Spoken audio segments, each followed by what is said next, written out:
যদি একটা ডিমে চলে সংসার, তাহলে দুইটা ডিমে কেমন হয় বলো তো? এক পাড়ায় এক বুড়ি বাস করত।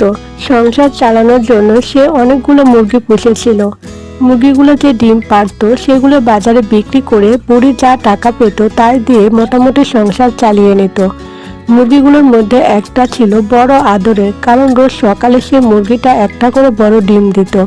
এর জন্য বুড়ি তাকে অন্যান্য মুরগির চেয়ে একটু বেশি যত্ন করত, একটু বেশি করে দানাও দিত।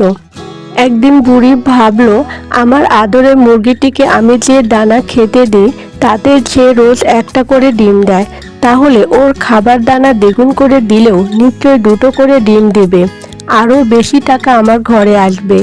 এই ভেবে সেদিন থেকে বুড়ি মুরগিটির খাদ্যের মাত্রা দ্বিগুণ করে দিল। আর তাতে মুরগিটি বেশি খাবার খেয়ে খেয়ে প্রথম 3 দিন আগের মতো ডিম দেবার পর চতুর্থ দিন আর ডিম দিল না। আবার পঞ্চম দিন, সপ্তম দিন, নবম দিন এবং শেষমেশ হৃষ্টপুষ্ট মুরগিটি 3-4 দিন অন্তর অন্তর একটি করে ডিম দিতে লাগলো। অবশেষে আরও হৃষ্টপুষ্ট হয়ে গেলে ডিম দেওয়া একেবারে বন্ধ করে দিল। ডিম বন্ধ হতে বুড়ির চক্ষু চড়ক গাছ।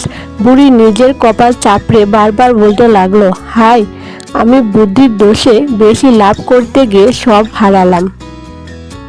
লোভে পেট ভরে কিন্তু ভাগ্য ফাঁকা হয়ে যায়। অতি লোভে ফল খারাপ হয়। আপনি হলে কি করতেন?